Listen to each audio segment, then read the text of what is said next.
Comme vous le savez, on a un travail considérable à faire pour terminer l'œuvre que Dieu a confiée à sa petite Église en ces temps de la fin. Et nous le faisons. Pas par notre force, par les bénédictions de Dieu et par les moyens qu'il nous donne. Et d'ici la fin, on va le faire encore plus et avec plus d'intensité, avec beaucoup plus d'impact sur le monde. Et on voit par la Bible que cet impact-là va aller au maximum au temps de la fin. Et pour être capable de faire ça, Dieu met à notre disposition des moyens ou des outils ayant de plus en plus de portée. Le titre de mon message aujourd'hui, « Des moyens de terminer l'œuvre ». Pourquoi? Parce que nous sommes au temps de la fin. Je ne vous apprends rien, c'est très clair dans les textes et c'est très clair sur la scène mondiale quand on voit le déroulement des événements prophétiques qui s'accomplissent. Et à cause de tout ça, à cause des temps où nous sommes rendus, Dieu va se manifester de plus en plus au milieu des siens et va bénir le travail de nos mains parce que nous sommes de nous-mêmes impuissants, mais comme on doit avoir un impact plus grand à mesure qu'on approche de la fin, Dieu va nous donner cette bénédiction-là. Allez dans Acte 17. On va voir en parallèle quelque chose qui s'est produit au début de l'Église du Nouveau Testament.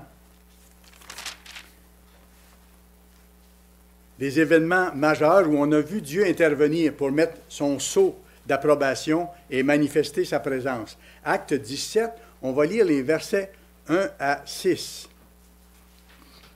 Paul et Silas passèrent par Amphipolis et Apollonie, et ils arrivèrent à Thessalonique, où les Juifs avaient une synagogue. Paul y entra, selon sa coutume. Pendant 3 sabbats, il discuta avec eux. Alors, voyez-vous, même après la mort du Christ, le sabbat était toujours observé. Paul est allé prêcher ici durant 3 sabbats de suite à Thessalonique. Il discuta avec eux, d'après les Écritures, expliquant et établissant que le Christ devait souffrir et ressusciter des morts. Et Jésus, que je vous annonce, disait-il, c'est lui qui est le Christ, donc le oint de Dieu, l'envoyé de Dieu. Quelques-uns d'entre eux furent persuadés et se joignirent à Paul et à Silas, ainsi qu'une grande multitude de Grecs craignant Dieu, et beaucoup de femmes de qualité.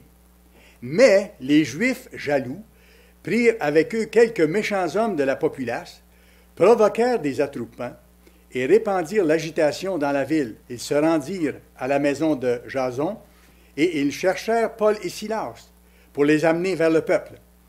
Ne les ayant pas trouvés, ils traînèrent Jason et quelques frères devant les magistrats de la ville en criant « Ces gens qui ont bouleversé le monde sont aussi venus ici. » Et Jason les a reçus.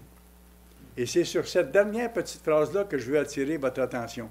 C'est qu'à ce moment-là, ces Juifs méchants qui ne voulaient pas perdre leur position s'en prenaient aux serviteurs de Dieu, à Paul et à ceux qui prêchaient, et même à ceux qui étaient des chrétiens.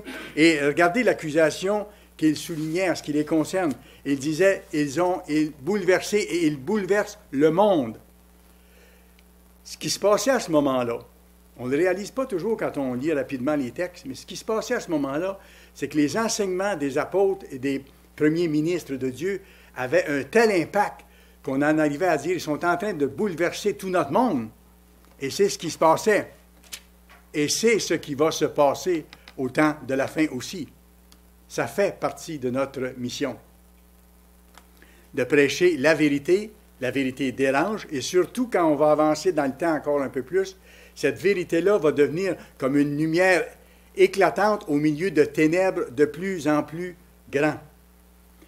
Et quand ces ténèbres-là seront rendues au maximum, allez à Apocalypse 11, ça atteindra son apogée au moment où Dieu va désigner 2 de ses serviteurs comme étant ceux qui doivent rendre un témoignage mondial, puissant, dans les 3 dernières années et demie, celles qui correspondent à la grande détresse. Apocalypse 11, versets 3 à 6. « Je donnerai à mes 2 témoins le pouvoir de prophétiser, donc d'expliquer la parole et d'annoncer ce qui vient, revêtus de sac pendant 1260 jours, les 3 années et demie de la grande détresse. Ce sont les 2 oliviers et les 2 chandeliers qui se tiennent devant le Seigneur de la terre. Si quelqu'un veut leur faire du mal, parce qu'ils ne seront pas populaires, pas du tout populaires, comme Paul n'était pas populaire, comme les autres ne l'étaient pas. Si quelqu'un veut leur faire du mal, et ils vont vouloir les arrêter, ils vont vouloir même les tuer, tellement qu'à la fin, ils vont réussir à les faire mourir, mais c'est prévu dans le plan de Dieu, et pas longtemps après, ils vont revenir à la vie, et ce sera le retour de Christ. Mais il dit, si quelqu'un, au cours de ces 3 années et demie, veut leur faire du mal, du feu sort de leur bouche et dévore leurs ennemis. Donc, ils peuvent décréter un arrêt de mort sur certaines personnes dans le monde à ce moment-là, et ces personnes-là mourront. Et si quelqu'un veut leur faire du mal, il faut qu'ils soient tués de cette manière. Ils ont le pouvoir de fermer le ciel afin qu'il ne tombe point de pluie pendant les jours de leur prophétie, pendant les 3 ans et demi. Ils ont le pouvoir de changer les eaux en sang et de frapper la terre de toute espèce de plaie chaque fois qu'ils le voudront. Est-ce que vous réalisez que c'est un peu le même phénomène que celui qui s'est produit du temps de Moïse, quand Dieu s'est servi de son serviteur pour envoyer des plaies précises, de grande envergure, semblables à celles-là, semblables à celles qui vont se produire au temps de la fin. Et ça va marquer la fin de l'œuvre présente, la fin de l'étape actuelle de l'œuvre. Les 2 témoins vont marquer la fin de l'annonce de l'Évangile, mais ça sera annoncé au monde entier. Parce que quand vous lisez tout le chapitre, vous voyez que toute la terre sera informée de ça en même temps. Et même que toute la terre va les voir une fois qu'ils seront mis à mort à Jérusalem. Ils vont les voir chez eux avec les systèmes de transmission satellite qu'on a aujourd'hui et toute la technologie moderne. Ce sera possible. Ce qui n'était pas le cas il y a quelques années. Mais maintenant, c'est possible. Donc, Dieu va bénir son œuvre de façon spéciale et nous montre d'avance ce qui va se passer. Et ça, c'est encourageant, parce que le Dieu Tout-Puissant va le faire arriver. Et c'est à ses serviteurs qu'il montre les choses qui viennent, pour nous encourager et nous montrer où on est rendu en même temps dans le temps. Le Christ avait dit qu'il n'abandonnerait pas son Église. Et il ne l'abandonnera pas non plus. Toutes ces choses-là vont se produire. À son départ, pour le trône de son Père, le Christ n'a pas dit à ses disciples, « Bon, là, je vous laisse, faites de votre mieux, j'espère que ça va marcher, et puis on se reverra peut-être plus tard. » Absolument pas. Il a dit, « Je vais revenir de la même façon dont je suis allé au ciel, comme les anges ont averti les apôtres la journée où il est monté, et il dit, « Je vais revenir et je vous prendrai, de sorte que là où je suis, il était sur la terre, je vous prendrai avec moi. » Et parce qu'il sera sur la terre, ce sera à son retour. Alors, il leur a donné des moyens, des outils spéciaux pour accomplir la mission. Et il en a donné tout au long de l'histoire. Même si à certains moments donnés, l'Église est devenue très faible, minime, et qu'elle a presque disparu. Il ne faut pas oublier qu'il y avait une autre prophétie qui avait dit que les portes du séjour des morts ne prévaudraient pas contre l'Église, qu'elle ne serait jamais détruite, même si elle est devenue tout petite. Alors aujourd'hui, dans le message, on va voir quelques-uns de ces outils ou de ces moyens spéciaux qui sont à notre disposition individuellement et collectivement en tant qu'Église pour achever l'œuvre que Dieu nous a confiée. Allez dans Matthieu 28. Matthieu chapitre 28. Vous ne serez pas surpris d'apprendre que le premier moyen spécial qui est mis à notre disposition pour accomplir l'œuvre, ça passe par le Christ. Parce que tout commence par lui et tout est fondé sur lui. Ça commence avec l'action directe du Christ, dont un des titres que j'aime beaucoup, c'est qu'il est le chef suprême de l'Église. C'est lui qui est le chef de la petite Église de Dieu. Et c'est lui qui a dit, « Je ne vous délaisserai jamais, je vous abandonnerai jamais. » Matthieu 28 et le verset 18. Jésus, s'étant approché, leur parla ainsi. Ça, c'est juste avant qu'il retourne au ciel. « Tout pouvoir m'a été donné dans le ciel et sur la terre. C'est énorme, ça. Cette déclaration-là, le Christ dit, tout pouvoir dans le ciel et sur la terre m'a été confié. Il est le Tout-Puissant selon la volonté de Dieu. Après ça, il dit à ses disciples, allez, faites de toutes les nations des disciples, en les baptisant au nom du Père, du Fils et du Saint-Esprit, et enseignez-leur à observer tout ce que je vous ai prescrit. Ici, je fais juste une petite pause.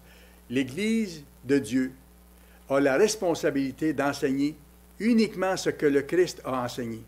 On ne doit rien ajouter, rien retrancher. On ne peut pas innover, on doit enseigner exactement ce qu'il nous a enseigné. Et les gens sont frappés par ça habituellement, ceux qui viennent à l'Église. Ils disent, on a vérifié vraiment dans la Bible si ce que vous dites est biblique, et c'est ça. Mais ce n'est pas surprenant pour nous parce qu'on s'astreint à cette discipline-là, comme le Christ nous a dit de faire. Enseignez-leur ce que je vous ai enseigné. On ne va pas plus loin, ni moins loin. Et regardez le dernier bout. Et voici, je suis avec vous tous les jours jusqu'à la fin du monde. Jusqu'à la fin de la société où nous sommes rendus, nous, à la toute fin de l'histoire humaine, l'histoire malheureuse qu'elle a vécue jusqu'à maintenant. Il dit, je vais être avec vous. Lui, le chef suprême de l'Église, je vais être avec vous, en tant que groupe, mais en tant qu'individu formant ce groupe-là aussi. C'est aussi important pour lui, chacun des individus, que le groupe. Il est mort pour chacun de nous individuellement. Alors, voyez-vous la considération qu'il a et en même temps l'encouragement qu'il a donné, qui s'adresse à nous aussi. Je vais être avec vous jusqu'à la fin, je vais être là. N'ayez pas peur, je vais vous soutenir, je vais vous bénir, je vais vous donner le courage dont vous avez besoin, je vais aplanir les sentiers. Parfois, je vais enlever l'épreuve, parfois, je vais vous donner la capacité de passer à travers l'épreuve. Mais je vais être avec vous jusqu'à la fin. Il a fait la même déclaration, ça a été rapporté dans Marc, chapitre 16. Allez juste un peu plus loin, dans le livre de Marc, au chapitre 16. Et le Christ n'a jamais changé, il est le même, et il continue d'être puissamment impliqué dans son Église. Marc, chapitre 16, on va lire les versets 19 et 20, où le Christ fait la même déclaration d'appui avant de retourner au trône de son Père. Versets 19 et 20. Le Seigneur, après leur avoir parlé, fut enlevé au ciel, et il s'assit à la droite de Dieu.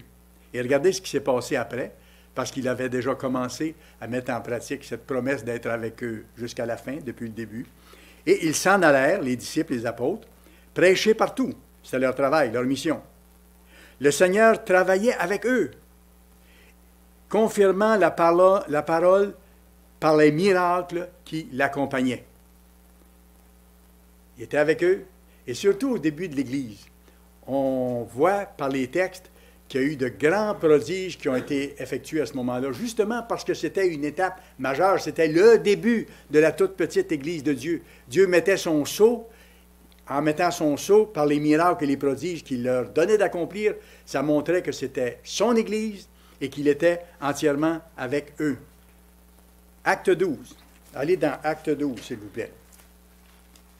Il y a eu de nombreux miracles éclatants qui se sont faits au début de l'Église, justement parce que Dieu voulait marquer le fait que c'était son Église et que c'était un démarrage canon, si vous voulez.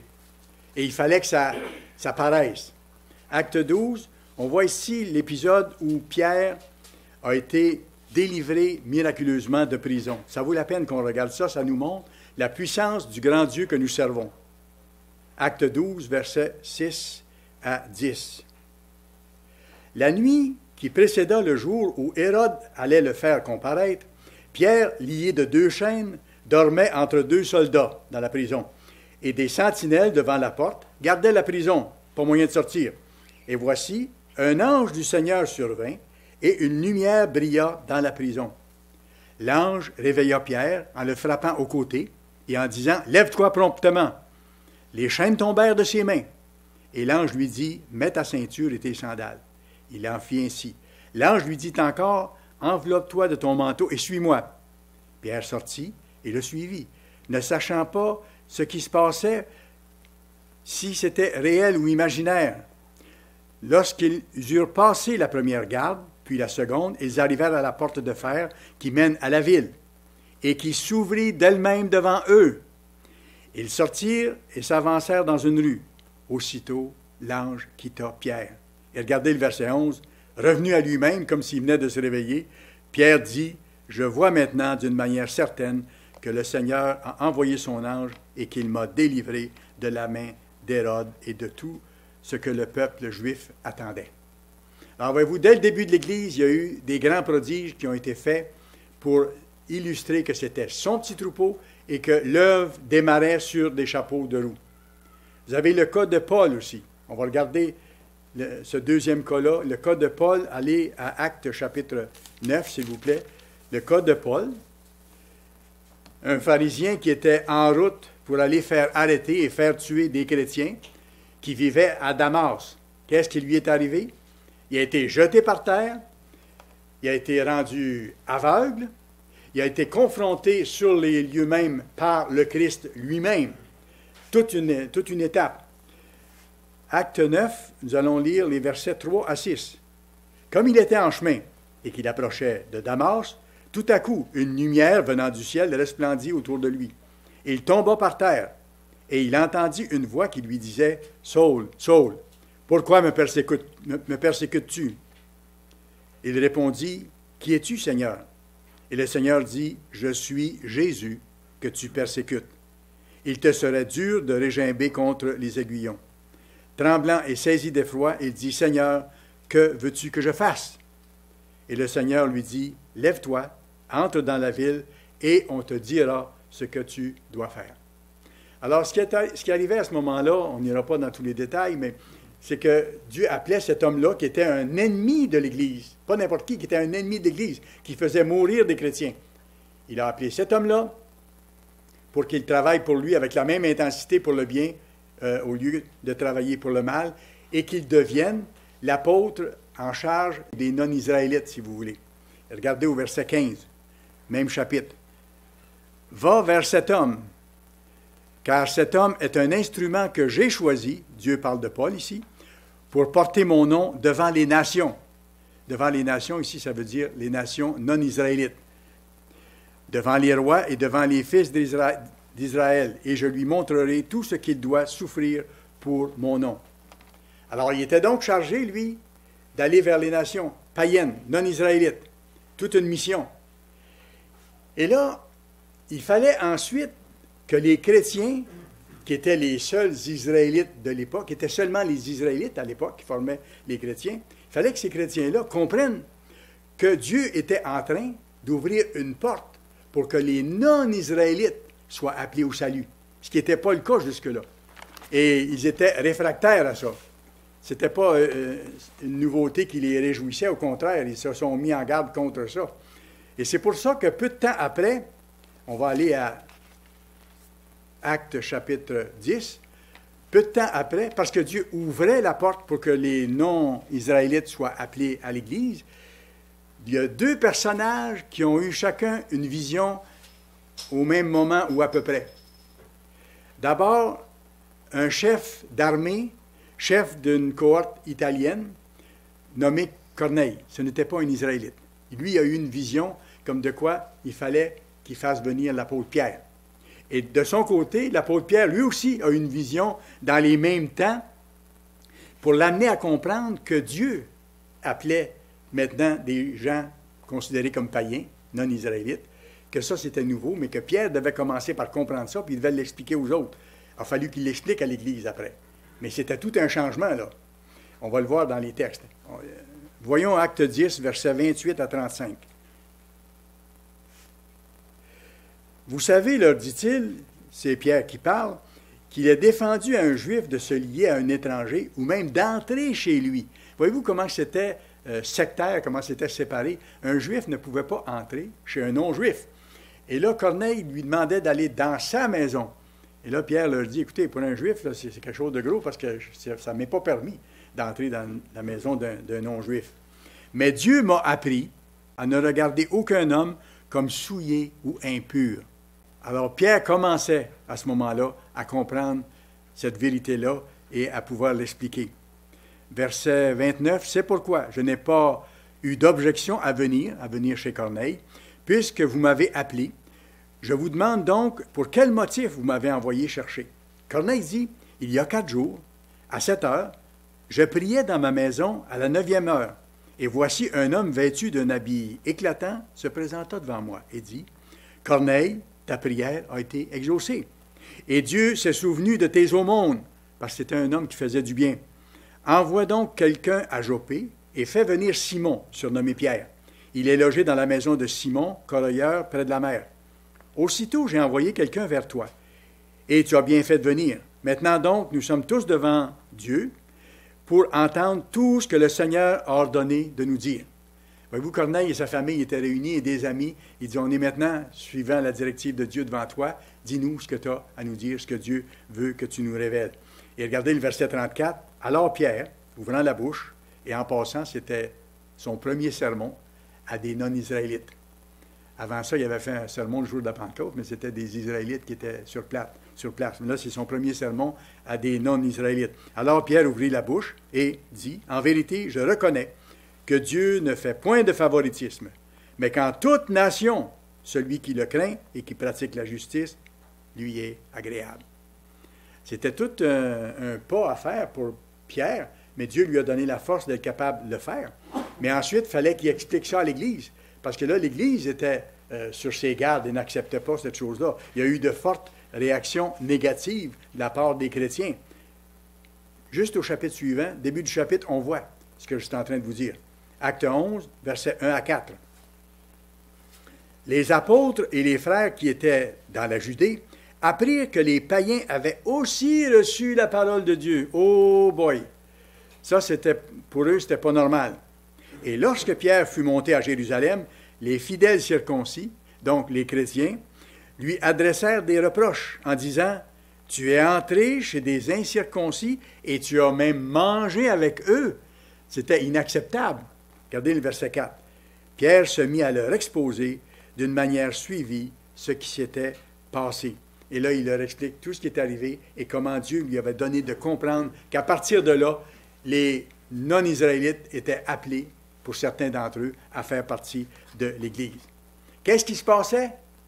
Le chef suprême de l'Église, le Christ, dirigeait ces opérations-là, étape par étape. Il faut le voir dans cet angle-là, puis ça nous aide, nous, aujourd'hui, parce que c'est le même Jésus-Christ, aujourd'hui qu'hier, qui dirige sa petite Église dans les étapes que nous avons à franchir. C'est lui qui dirigeait les opérations, et c'est lui qui a promis, et qui nous a promis à nous aussi individuellement, de ne pas nous laisser, de ne pas nous abandonner, comme c'est marqué dans Hébreux 13, verset 5. Et ça, c'est la même chose qui était arrivée à Moïse, au moment où Moïse a passé la direction de la nation d'Israël entre les mains de Josué, selon le plan de Dieu. Parce que Dieu a dit à Moïse, non, tu ne rentreras pas en terre promise. Tu vas t'endormir, et c'est Josué qui va continuer le travail et qui va permettre à Israël d'entrer en terre promise. Mais regardez ce qui s'est passé, comment le Christ, le Dieu de l'Ancien Testament, l'Éternel, est intervenu de la même façon en ce qui concerne Moïse. Deutéronome, chapitre 31. Deutéronome, chapitre 31, versets 7 et 8.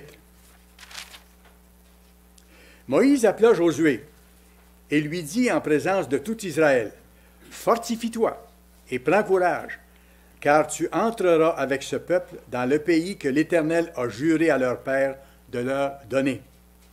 Et c'est toi qui le mettras en sa possession. L'Éternel marchera lui-même devant toi. » Vous, ce que je suis en train de vous expliquer, c'est que le Christ est toujours impliqué dans son Église. Et là, il dit, « Je vais marcher devant toi, je serai avec toi. L'Éternel marchera lui-même devant toi. Il sera lui-même avec toi. Il ne te délaissera point, il ne t'abandonnera point. Ne crains point et ne t'effraie point. » Et c'est la même chose qu'on doit appliquer en ce qui nous concerne. Il y aura des choses très inconfortables dans les temps qui viennent. Mais il faudra avoir les yeux sur le chef suprême de l'Église qui nous dit qu'il va nous amener à terme. Et ça s'adressait aux Israélites, mais ça s'adresse à nous. Regardez le verset 6, un peu auparavant. « Fortifiez-vous », ici il parle au pluriel, il parle aux membres de la nation d'Israël. non seulement à Josué, ça s'adresse à nous. Et ayez du courage, ne craignez point et ne soyez point effrayés devant eux, car l'Éternel, ton Dieu, marchera lui-même avec toi. Il ne te délaissera point et il ne t'abandonnera point. Le Tout-Puissant, avec sa petite Église et avec chacun de ses petits frères et ses petites sœurs qui sont appelés, malgré les turbulences qui viennent devant nous. Alors, on a vu que le premier moyen, si je peux m'exprimer ainsi, pour terminer l'œuvre, c'est le Christ lui-même. C'est l'action directe du Christ dans son Église, avec le groupe et avec les individus. Mais le deuxième moyen, ça concerne quelqu'un que vous connaissez bien, vous et moi-même. C'est l'action que nous, on a à faire. Premièrement, il y a eu l'action directe du Christ qui se continue jusqu'à la fin, mais ensuite, ça doit être notre action à nous, qui doit être consciente. On doit en être conscient et en vivre. Elle doit être volontaire et elle doit être soutenue. D'où la persévérance dans ce que nous savons devoir faire. Jacques, chapitre 4, s'il vous plaît. Jacques, chapitre 4. On va lire les versets 7 et 8. « Soumettez-vous donc à Dieu. Résistez au diable. » Ça, c'est notre combat là, à tous les jours. Vous le savez, à tous les jours, c'est la même chose.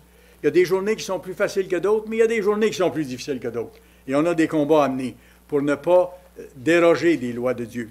Soumettez-vous donc à Dieu, résistez au diable, et il fuira loin de vous. Et le principe sur lequel je vais attirer votre attention, c'est le début du verset 8. Notre part à jouer. Approchez-vous de Dieu, et il s'approchera de vous. Approchez-vous de Dieu, et il s'approchera de vous. Le contraire est vrai. Si je m'éloigne de Dieu, il s'éloignera de moi. Et j'aurai moins sa force, sa présence, son aide. Nous approcher de Dieu pour qu'il s'approche de nous, pour qu'il soit avec nous et dans tout ce que nous avons à faire. Parce que c'est lui qui nous montre qu'il est notre guide, il est celui qui nous pardonne, qui nous console, qui nous encourage, qui nous protège et qui va nous amener à terme. Et c'est pour ça que chaque jour, et c'est très important de maintenir le rythme, surtout dans la vie trépidante et très occupée que nous menons maintenant. C'est pour ça que c'est essentiel que chaque jour, nous parlions à Dieu, que nous le prions. C'est ça, prier Dieu, c'est lui parler, se confier à lui demander son aide, le remercier, le reconnaître dans tout ce qu'il a fait, être reconnaissant envers lui. Une journée, on lui parle de certains aspects de notre vie pour lesquels il est intervenu. Une autre journée, on lui parle de d'autres choses en ce qui concerne ça. Mais j'aimais, M. Apartien nous disait, commencez toujours vos prières par remercier Dieu. Ça va vous mettre dans la bonne perspective que tout nous vient de lui. Remercier Dieu, demander son aide. Demander son aide pour l'œuvre, bien sûr, et demander son aide pour les autres aussi, pour qu'ensemble, on avance. Et je dois faire une petite parenthèse ici. Il y a des choses qui me frappent de façon spéciale des fois dans l'œuvre. Il y a des gens qu'on ne voit pas nécessairement souvent, des gens âgés, des gens malades, des gens isolés, qui vivent des fois seuls dans une maison de retraite ou chez eux. Et vous seriez surpris de voir à quel point ces gens-là font l'œuvre de Dieu. Des fois, ils ne peuvent même pas venir régulièrement ou presque jamais, ou sinon jamais, à une réunion de sabbat. Mais ils soutiennent l'œuvre de toutes les façons possibles. Et une des façons par laquelle ils soutiennent l'œuvre, c'est par leur prière pour les frères et les sœurs.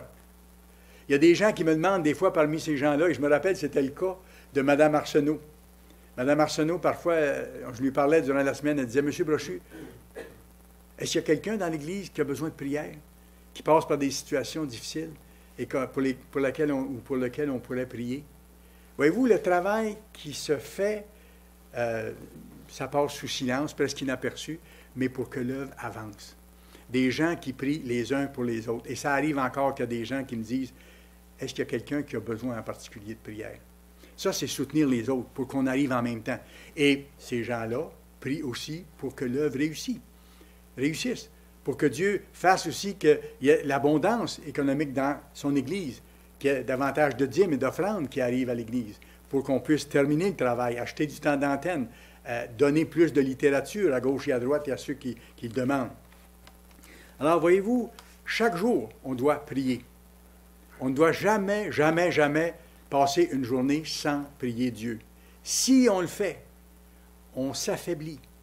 On est moins en contact avec notre protecteur, avec notre force, avec notre soutien. Alors, c'est pour ça que pour s'approcher de Dieu, il faut lui parler. Et deuxièmement, il faut l'écouter. Et la seule façon de l'écouter, c'est d'entendre sa parole. Donc, de lire ce qu'il nous a dit dans sa parole, ou d'écouter des sermons, et ainsi de suite. On doit se nourrir. Pas passer 2 heures par jour à la télévision ou sur Facebook ou sur ces choses-là qui sont des pertes de temps totales. Totales, et qui parfois risquent de nous amener dans des choses contraires à Dieu. D'ailleurs, je me demande qu'est-ce qu'il peut y avoir de bon encore dans quelles émissions à la télévision, sinon dans certains documentaires animaliers ou des choses du genre. Ce n'est plus notre monde.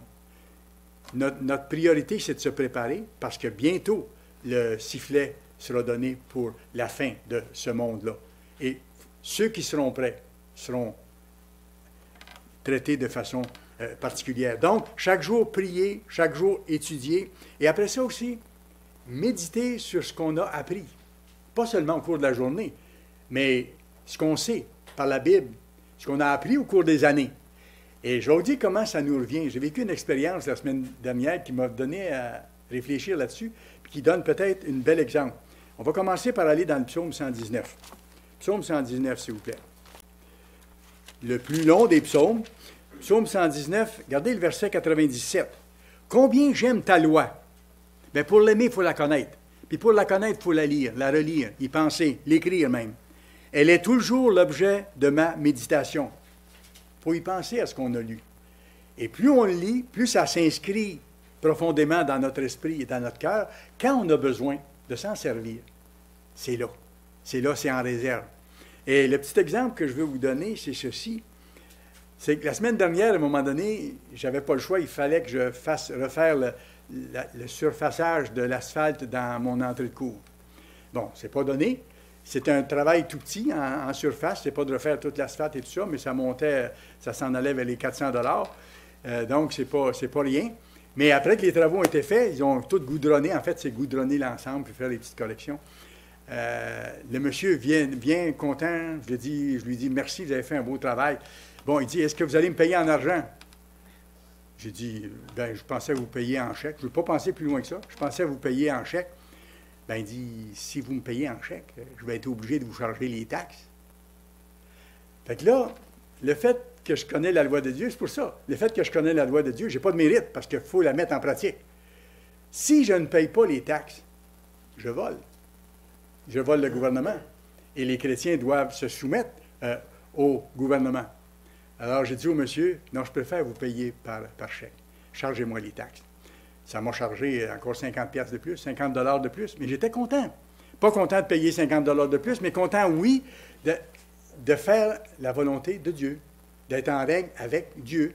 Ça vaut ça, et ça vaut même plus que ça. Dieu m'a tout donné. Alors, voyez-vous, le fait qu'on connaît la loi de Dieu et que plus on avance, plus on l'apprécie, plus j'aime ta loi, bien, j'aime la mettre en pratique. Le monsieur ne m'a pas demandé pourquoi, il a été un peu surpris. Pourquoi il paierait 50 $ de plus, le monsieur? S'il me l'avait demandé, j'aurais dit. Exactement. C'est que pour moi, c'est important de respecter les lois qui sont là. Puis en plus, j'aurais pu lui dire, monsieur, si vous voulez avoir votre régime de rente, puis avoir vos pensions du gouvernement, c'est peut-être bon que certains contribuent par leurs taxes. C'est comme ça que ça peut revenir. Voyez-vous? Je lui ai pas dit ça, j'ai juste dit non, chargez-moi les taxes, je vais les payer. Alors, c'est important. Et ça doit être comme ça dans tout. Méditer, c'est ça. C'est pas nécessairement s'asseoir devant la maison et dire à quoi je méditerais bien, là. C'est qu'au cours de notre journée, il arrive des situations où on fait appel aux choses qu'on a lues, qu'on a appris, qu'on a entendues plusieurs fois, et on les met en pratique. Et là, on sait que ça plaît à Dieu, puis on sait qu'on est en bonne direction. Il y a une grande réalité qui approche dans le monde de demain. C'est que, vous savez par la Bible, nous allons être des dirigeants et nous allons être des enseignants. Et c'est maintenant qu'il faut se préparer. C'est maintenant qu'il faut se préparer. Vous savez, c'est surprenant quand on arrive à la fin d'un cycle d'études quelconque ou d'études universitaires, puis qu'on reçoit notre diplôme et qu'ensuite on va rentrer sur le marché du travail comme avocat ou comme médecin ou comme charpentier ou quoi que ce soit, c'est toujours impressionnant le lendemain là, d'être... C'est nous qui faisons le travail, là. Mais c'est comme ça que ça va être. Tout de suite après le retour de Christ, il faut être capable d'opérer. Donc, il faudrait être conscient de la loi, la connaître, d'en avoir vécu, être capable de l'expliquer, puis être capable d'encourager les gens à la comprendre. Allez dans Deutéronome 17, s'il vous plaît. Deutéronome, chapitre 17. Et on va trouver là des directives que Dieu a données à ceux qui allaient devenir les futurs rois sur Israël. Et comme nous, on va devenir de futurs rois, ces mêmes directives-là s'appliquent exactement à nous. Alors, Deutéronome 17, on va lire les versets 18 à 20. En parlant du roi, Dieu donne les directives suivantes. Quand il s'assiera sur le trône de son royaume, il écrira pour lui. Le roi lui-même devait écrire toute la loi. Dans un livre, une copie de cette loi. Il fallait qu'il copie lui-même toute la loi qui existait sur les parchemins à l'époque. Pourquoi? Pour qu'il l'apprenne, qu'il la sache comme il faut, par cœur. Une copie de cette loi qu'il prendra auprès des sacrificateurs, les Lévites. Il devra l'avoir avec lui et y lire tous les jours de sa vie. Hey, on peut dire, écoutez, il était roi, il n'avait pas le temps de faire ça, il y avait d'autres choses à faire. Non, non. Pour que les autres choses à faire marchent bien, il fallait qu'il commence par les bonnes choses à faire. Chaque jour, écrire une partie de la loi et la méditer tous les jours de sa vie, pour apprendre à craindre lui-même, l'Éternel, son Dieu, et à observer et à mettre en pratique toutes les paroles de cette loi et ses ordonnances, afin que son cœur ne s'élève point au-dessus de ses frères et qu'il ne se détourne point de ses commandements, parce qu'on oublie tellement facilement et on néglige tellement facilement en se laissant absorber par des choses autour. Il faut que les priorités demeurent les priorités. Et qu'il ne s'en détourne ni à droite ni à gauche, afin qu'il prolonge ses jours dans son royaume, lui et ses enfants, au milieu d'Israël. Et c'est pour ça que c'est bon de nous-mêmes écrire des choses que nous lisons. Je sais qu'il y a plusieurs personnes dans l'Église ici qui font leurs études, qui écrivent des versets, qui écrivent des commentaires ou des petites questions qu'ils ont au fur et à mesure. Même certains d'entre nous, nous avons appris les commandements par cœur en les répétant. Ça fait un exercice de mémoire, puis en même temps un exercice qui a de la valeur, telle quelle la formule longue des 10 commandements. Il faut réfléchir comment on pourrait régler les problèmes qu'il y a dans la société. Ça nous désole de voir ce qu'il y a, mais faites l'autre pas. Vous allez voir, ça devient intéressant. Faites le pas suivant.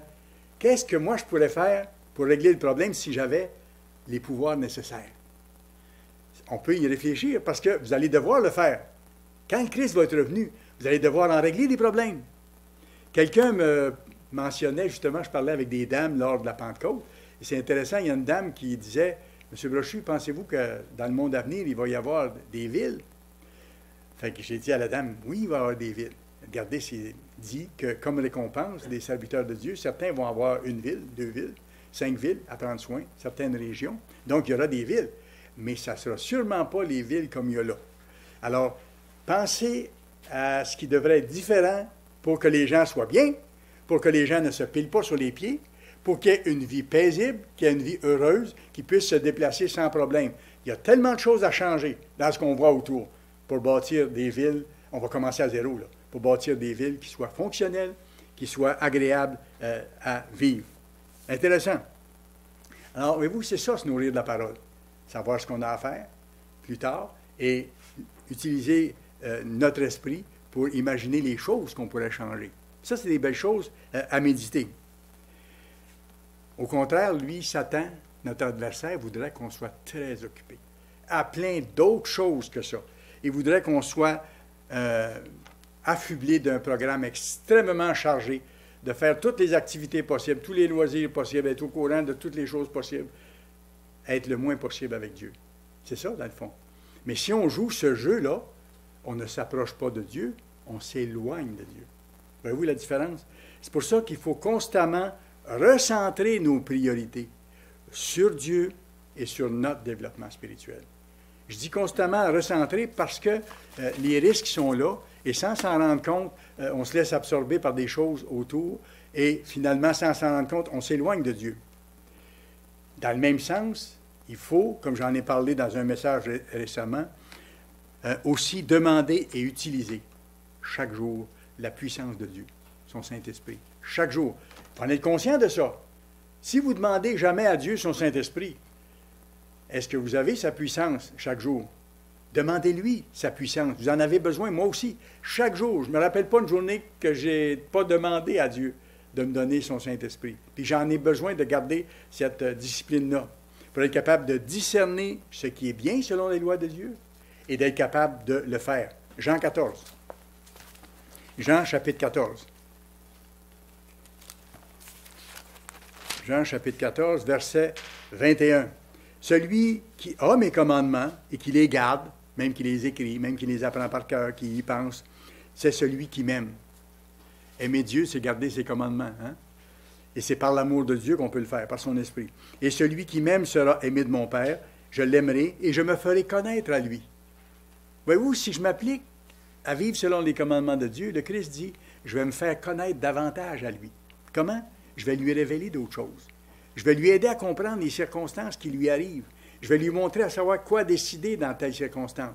Je me ferai connaître à lui, parce qu'il est en train d'observer mes lois. Verset 23. Si quelqu'un m'aime, il gardera ma parole, et mon Père l'aimera, nous viendrons à lui, et nous ferons notre demeure chez lui. Voyez-vous le rapprochement de Dieu? Si vous vous appliquez, si je m'applique à vivre selon ses lois, il dit, je vais faire, mon Père et moi, nous allons faire notre demeure chez lui. Verset 25. Je vous ai dit ces choses pendant que je demeure avec vous. Mais le Consolateur, l'Esprit Saint, que le Père enverra en mon nom, vous enseignera toutes choses et vous rappellera tout ce que je vous ai dit. Et c'est ça qui fait que quand on arrive dans certaines circonstances difficiles, qu'on a des décisions à prendre, qui va nous inspirer, si on est proche de lui, qu'on est en train encore d'apprendre, même si on n'a pas la réponse immédiatement, on est capable de lui faire confiance, de lui mettre ça dans ses mains, de laisser le problème là et d'attendre qu'il nous montre la réponse. Formidable. C'est ça notre chemin. Et c'est tellement encourageant. Si on diminue d'obéir à Dieu, on perd graduellement son Saint-Esprit, on faiblit et on est à risque. Au contraire, il faut se nourrir chaque jour de sa parole et demander son aide. Un troisième moyen pour terminer l'œuvre, c'est justement l'action du Saint-Esprit qui nous guide dans la vérité. Jean 16, verset 13. Jean 16, verset 13. Quand le Consolateur sera venu, l'Esprit de vérité, il vous conduira dans toute la vérité, car il ne parlera pas de lui-même, mais il dira tout ce qu'il aura entendu, et il vous annoncera les choses à venir. Il y a des choses qu'on doit comprendre dans ce qui s'en vient, mais c'est par la puissance de Dieu qu'il va nous révéler de quoi il s'agit quand nous aurons besoin de les comprendre. Et c'est ce qui s'est passé avec le prophète Daniel. Quand le prophète Daniel a eu besoin puis qu'il a désiré comprendre la fameuse prophétie de Jérémie, son contemporain, sur les 70 semaines, c'est ce qui s'est produit. Il a prié Dieu, il s'est approché de lui, il a jeûné et Dieu lui a révélé ce qu'il avait besoin de savoir. Allez dans Daniel 9. Daniel chapitre 9. Ça vaut la peine. Daniel chapitre 9, on va lire versets 1 à 3. La première année de Darius, fils d'Assuérus, de la race des Mèdes, lequel était devenu roi du royaume des Chaldéens. La première année de son règne, moi, Daniel, je vis par les livres, et c'était par le livre de Jérémie, comme on voit dans Jérémie 29, 10. Il dit, je vis par les livres qu'il devait s'écouler 70 ans pour les ruines de Jérusalem, d'après le nombre des années dont l'Éternel avait parlé à Jérémie le prophète. Et regardez ce qu'il a fait pour apprendre la réponse, pour que Dieu lui montre par son esprit.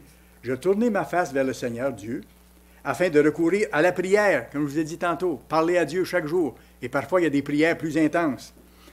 Afin de recourir à la prière et aux supplications, en jeûnant. Et le jeûne est un outil extrêmement précieux. Et en prenant le sac et la cendre, Je priai l'Éternel, mon Dieu, et je lui fis cette confession, et il continue d'expliquer la situation. Il demande pardon pour ses péchés et ceux du peuple, mais il demande à Dieu de l'éclairer. Et regardez le verset 21 et 22. Qu'est-ce qu'il y a comme résultat de cette prière ardente et du jeûne? Je parlais encore dans ma prière, quand l'homme, Gabriel, que j'avais vu précédemment dans une vision, s'approcha de moi d'un vol rapide, au moment de l'offrande du soir.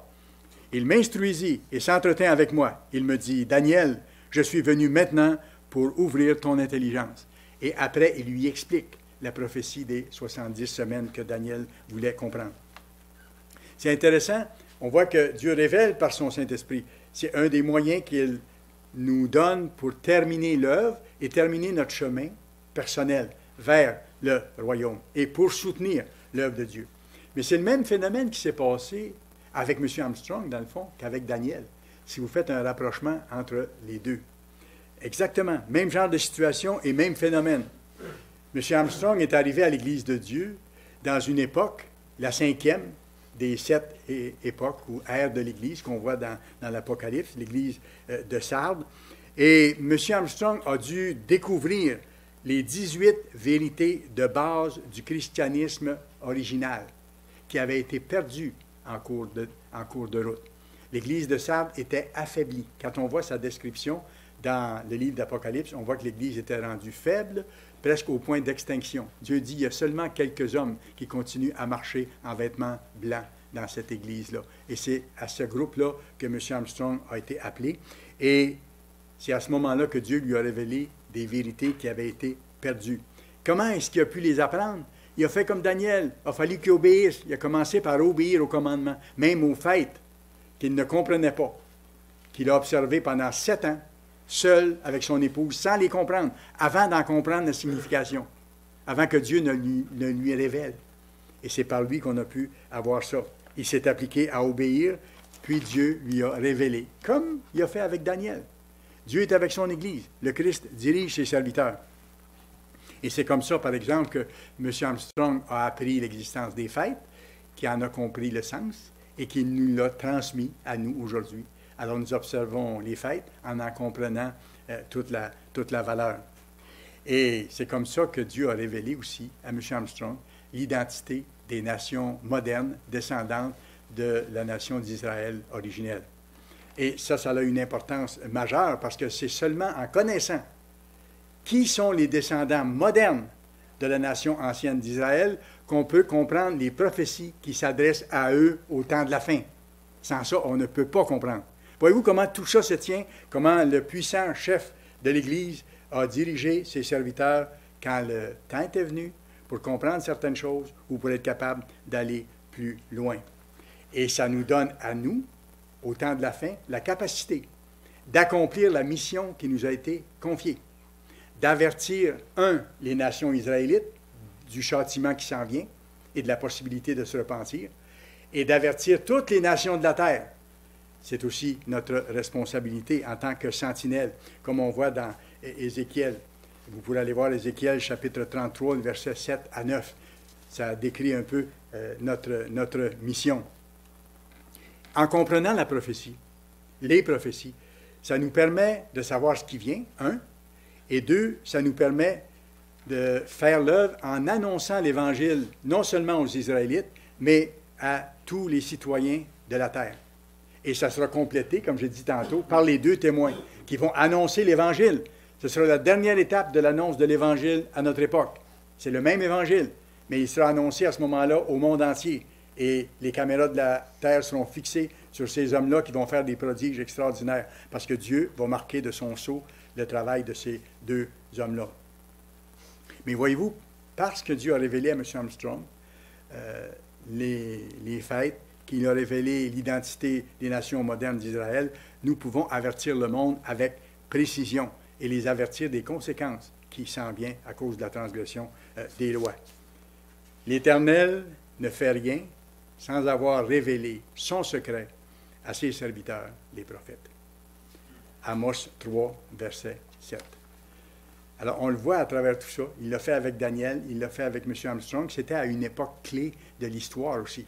Parce que là, l'étape allait changer. On allait passer de l'ère de Sardes à l'ère de Philadelphie, où Dieu a donné d'accomplir une œuvre grandiose sur la terre. Et ça m'amène au quatrième point. Quatrième point, une immense porte ouverte pour prêcher l'Évangile. Apocalypse 3. Apocalypse 3.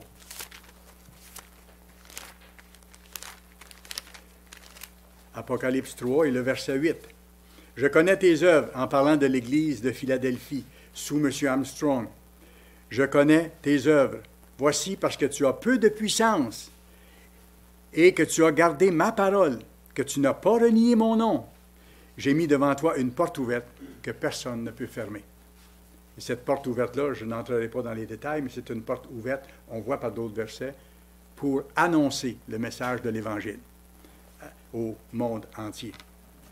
Ça, c'est à notre époque. C'est ce que Dieu a donné à son Église, cette incroyable porte ouverte. Au fur et à mesure que les moyens de communication modernes se sont développés, à partir de l'appel de M. Armstrong, ça a bougé et les portes se sont ouvertes. M. Armstrong a commencé des campagnes, un peu comme les conférences du monde de demain qu'on fait là, dans ces régions, puis dans plusieurs régions des États-Unis. Il est allé ensuite dans le monde et il a démarré à la radio. La radio était quand même un phénomène assez nouveau dans les années 30, 1930. Il a utilisé la radio avec sa voix tonitruante, puissante, et ça a démarré l'œuvre de façon magistrale. Après ça, il a utilisé ce qu'il connaissait, la presse écrite. Et ça a augmenté de façon fulgurante, jusqu'au jour où, dans les derniers temps de l'Église universelle, on publiait chaque mois 7 millions de pure vérité qu'on envoyait gratuitement à travers le monde, dans 7 langues. Déjà à l'époque, mon épouse et moi, on traduisait pour la pure vérité et pour d'autres publications. C'est formidable. Alors, voyez-vous, l'ampleur que Dieu a donnée, le temps était venu pour que le message soit rendu disponible. Il était impressionnant, mais il n'était pas encore impressionnant comme il va l'être quand les 2 témoins vont avoir les signes qui vont les accompagner et tout ça. Mais pour vous donner une idée comment ça a grandi. Après ça, la télévision est apparue, et là, M. Armstrong dit, il faut qu'on utilise ça. Il est allé à la télévision, et tout de suite, ça a donné aussi de grands résultats, et Dieu bénissait l'œuvre financièrement. On a pu couvrir la planète, ou pas au complet, mais beaucoup, dans plusieurs langues, par nos émissions télévisées à l'époque. Et M. Armstrong aussi allait rencontrer les rois de différents pays. Je me rappelle quand il avait rencontré le roi Hussein de Jordanie, le président Moubarak en Égypte et tout ça. Il était reçu par les grands du monde. Pourquoi? Parce que Dieu ouvrait les portes. Ce n'était pas à cause de sa personne à lui. Dieu ouvrait les portes. Et ce qu'il annonçait là-bas à ces gens-là, il leur disait, vous avez des problèmes énormes, vous n'êtes pas capable, malgré votre bonne volonté, de les régler, mais il y a une main puissante qui va bientôt agir et qui va apporter une solution aux problèmes du monde. Il annonçait l'Évangile dans des mots qui pouvaient aller, et il faisait le travail de façon extraordinaire. Et après ça, il y a eu les ordinateurs. Et tout de suite, quand ça a sorti, M. Armstrong dit, il nous faut ça. Et oui, Dieu l'inspirait d'aller plus loin. Et on a utilisé beaucoup dans les années 80-90. Et aujourd'hui, à cause de tout ça, notre message est présent pratiquement partout sur la Terre. Et maintenant, il y a des moyens modernes où les gens peuvent accéder à la publication de l'Évangile. Tous les moyens, iPad, iPhone, Twitter, Facebook, nommez-les, tout ça, on est un peu partout là-dessus. Donc, on est dans le monde entier pour annoncer l'Évangile. 5e point maintenant, dernier point, 5e moyen dont on peut parler, c'est l'Église a de plus en plus d'outils pour nourrir les appelés, nourrir le petit troupeau. Et regardez tous les sermons qu'il est possible de mettre à la disposition des membres de l'Église, les études bibliques chaque semaine. On en a, nous, ici, le mercredi. Il y en aura bientôt à partir de l'automne de M. Monson chaque vendredi soir. On a un cours de Bible qui est formidable, qui sert aux nouveaux appelés et qui sert dans l'Église aussi, parce que certains, comme je sais dernièrement, reprennent le cours de Bible, approfondissent, et c'est toujours formidable de pouvoir le refaire. Je l'ai fait moi-même. On a de plus en plus de brochures. Nos émissions de télévision s'étendent. On a de plus en plus de sites Internet dans des langues différentes aussi. Alors Dieu bénit. On est rendu à ce niveau-là pour aider le peuple de Dieu à grandir. On ne peut pas se plaindre en disant qu'on manque de littérature ou qu'on manque de choses à lire. On en a même au-delà de ce qu'on peut suivre. Il faut faire un choix même dans ça. Maintenant, écoutez, je fais une petite remarque parce que Au Moyen Âge, quand vous regardez dans l'histoire, c'était très rare une personne qui avait une Bible. La Bible n'était pas imprimée. Je pense que le premier volume qui a été imprimé, c'est la Bible de Gutenberg dans les années 1600 ou quelque chose du genre, ou 1500 ou 1600, le chiffre m'échappe. Mais je pense que c'est ça. Mais au Moyen Âge, les gens n'avaient pas de Bible, seulement quelques-uns. Et ceux qui avaient une Bible risquaient d'être exécutés. Ils n'avaient pas le droit d'avoir une Bible. Okay? C'était absolument défendu. Et ça a duré longtemps dans l'histoire. Parce que moi, je me rappelle, quand j'étais jeune, on nous disait de ne pas lire la Bible. C'était défendu. Et même pour mes parents, c'était encore plus sévère que dans mon cas. Nous, on pouvait aller fouiller un petit peu. Mais eux, c'était absolument défendu de lire la Bible. Alors, il n'y avait pas grand chance de connaître la vérité. Hein? Ils entendaient ce qu'ils entendaient de la part des prédicateurs, mais les prédicateurs disaient ce qu'ils connaissaient et ce qu'ils voulaient bien dire. Les chefs religieux interdisaient la lecture de la Bible. Aujourd'hui, Dieu nous donne une incroyable période de paix, surtout à nous, dans nos pays ici. Période de paix, période d'abondance et période de ressources pour avoir à notre disposition toutes ces choses bibliques pour être capable d'y consacrer notre temps. Voyez-vous qu'on n'a pas de raison de ne pas s'organiser un programme pour vraiment appartenir à Dieu, pour faire l'œuvre et pour croître spirituellement. C'est ça notre but. C'est ça notre but.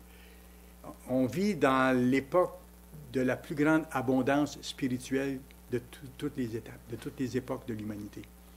On est béni de façon incroyable. Alors, il faut en être reconnaissant. Puis, il faut utiliser ces outils-là. Ce qui est dangereux dans un cas comme ça, c'est quand il y a de l'abondance, on est porté à relâcher. Parce qu'on prend pour acquis ces choses-là. C'est comme quelqu'un qui tombe dans l'abondance financière. Après un petit bout de temps, il dit « Ah, c'est facile, bon, je peux aller plus loin, je peux m'endetter, c'est facile, on m'accorde du crédit parce que j'ai un petit peu de revenus, alors je peux m'endetter un peu plus ou dépenser un peu plus. Et finalement, des fois, je me retrouve dans une situation plus désastreuse qu'avant, quand j'étais pauvre. J'ai vu ça. J'ai connu des gens qui sont devenus riches très, très rapidement et qui ont tout perdu assez rapidement aussi. Alors que j'en ai connu d'autres qui n'ont pas eu beaucoup, mais qui ont vécu comme il faut, puis qui ont toujours fait une bonne vie, qui avaient même à donner à d'autres. La valeur des choses n'est pas la même. C'est pour ça qu'il faut faire attention à l'abondance. L'abondance de santé, ça ne nous est pas dû. L'apprécier, puis s'en servir pour développer le caractère de Dieu, puis faire l'œuvre, puis aider les autres. L'abondance financière pour faire l'œuvre aussi, pour bien vivre, pour aider les autres. L'abondance de littérature de l'Église et d'accès à la vérité, de l'utiliser en l'appréciant pour développer ce qu'on doit développer. Vous savez, vous êtes précieux aux yeux de Dieu. Vous êtes ses enfants appelés à naître dans sa famille. C'est pas peu de choses, là. Ce qu'il y a, là, de l'autre côté du retour de Christ, c'est beaucoup plus grand qu'on peut imaginer. Et il est de plus en plus évident, jour après jour, que le monde où nous vivons approche de sa fin. Et laissez-moi vous dire que notre message va bientôt ébranler le monde, comme ça s'est fait au début de l'histoire de l'Église. La même chose va se répéter à la fin de l'histoire de l'Église. Alors comprenez-vous pourquoi il nous faut, nous, qui sommes rendus à la fin de l'histoire, garder les yeux sur nos responsabilités, nos priorités, garder les yeux sur le Christ, le chef suprême de l'Église, sur la libération prochaine de l'humanité et sur l'avenir fabuleux qui nous attend.